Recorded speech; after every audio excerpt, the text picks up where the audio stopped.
welcome to another episode of Unleashing Brilliance. Today, I want to talk about something that everyone struggles with. Yes, even those high-performing, visionary, powerhouse women out there, I see you. Why is discipline so damn difficult? Why is it that even when we know exactly what we need to do, we still end up scrolling, binge-watching, alphabetising our spice racks, color-coding our bookshelf, or reaching for just one more Tim Tam? No judgment here, because I love chocolate biscuits and Maltesers. They're practically self-care in my land. But let's get into it. Why do we find discipline so damn difficult? I think there's a delicious allure of distraction that's going on. Some will tell you that the problem is willpower or brain chemistry or resistance, but I reckon the real reason is distraction actually feels amazing. You know, it's instant gratification at its finest, isn't it? It whispers, just 5 more minutes. When your alarm goes off, it lures you into saying, I'll follow up tomorrow, instead of hitting on that pitch email, hitting send on that pitch email now. It's sexy, it's sparkly, it's seductive. And guess what? It's also a big fat liar. Because here's the truth bomb.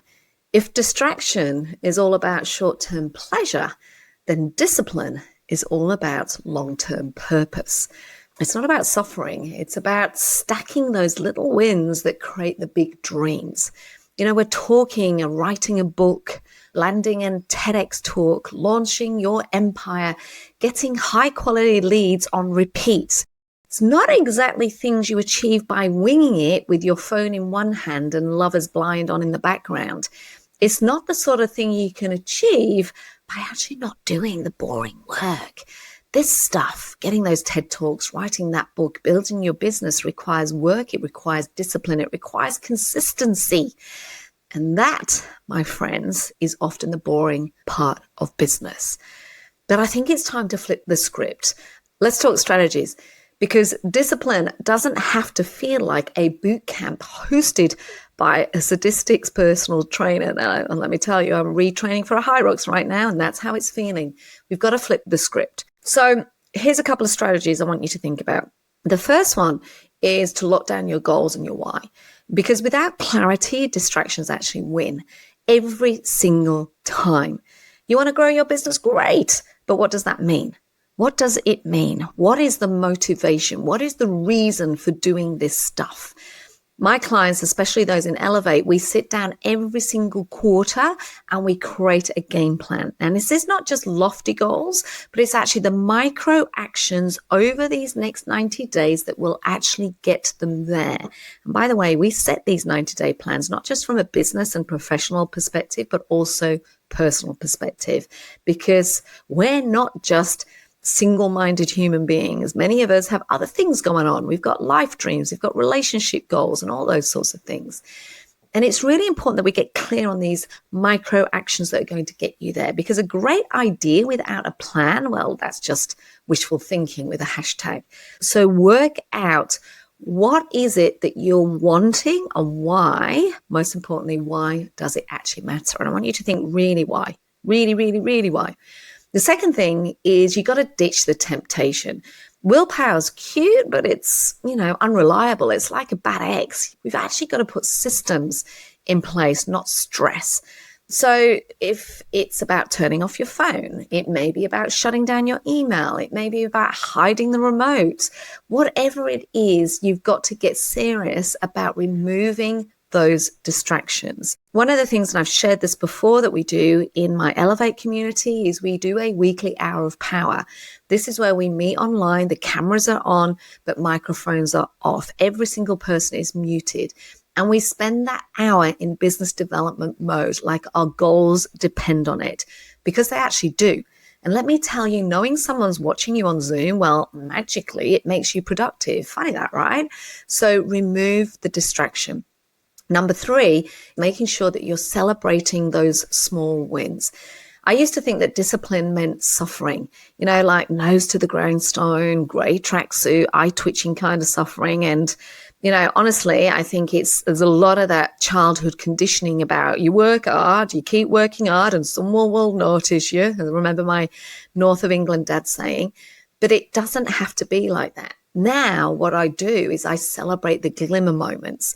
Every single month, I look at what I've actually achieved in that month. What are those small steps that I've achieved? And I give myself the reward. It might be a massage. It might be a glass of bubbly at the beach. It might even be a guilt-free nap. It doesn't matter, because success isn't just about the doing. It's about the being. And you deserve to feel good along the way.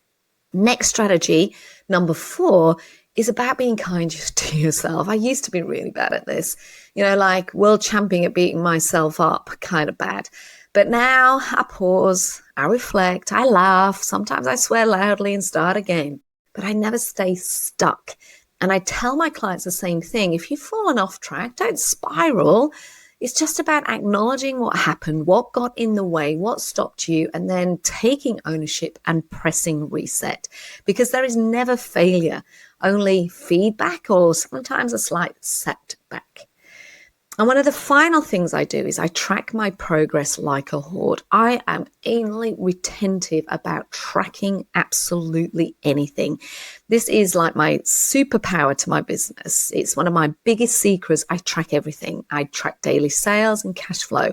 I track word count when I'm writing a book. I track social media reach. I track my email list. These are my habits because I know that if I don't track it, it doesn't happen. And inside my Elevate and Inner Circle community, every single one of us has a dashboard, actual dashboards, not just metaphorical ones. And those dashboards are built to measure the very thing that my clients are measuring at that moment in time to ensure that they're making a step forward. We look at the North Star metrics, which could be sales and profit. We look at the attention metrics, those metrics that we need to be following to ensure that the right amount of eyeballs are seeing our stuff. We track our attraction metrics. How many people are coming into our world? What is our lead gen looking like? And then we track the activation metrics. What's actually being converted? Because every single one of those numbers shows us both the impact of our activity and it gives us clues. It shows us the breadcrumbs of where the opportunity is, of where we need to take action. What you focus on grows.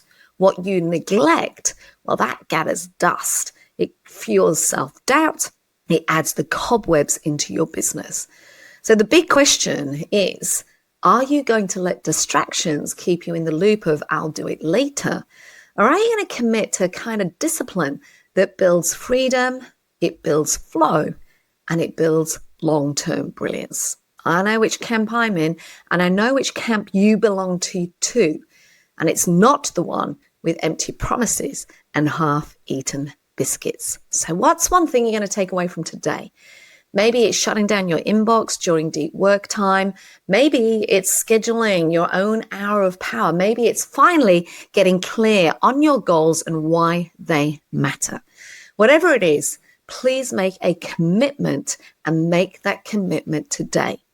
And once again, if you've loved this episode or you've got someone that you think needs to listen to this episode, please share it with one of your besties, with one of your business buddies, with one of the incredible other people in your network who has got big dreams but just keeps getting pulled off course. And of course, tag me at Janine Garner, wherever you're sharing it, and tell me, what are you focusing on? Because discipline isn't punishment. Discipline is a declaration of what matters, of who you are, and of who you are becoming. Now off you go.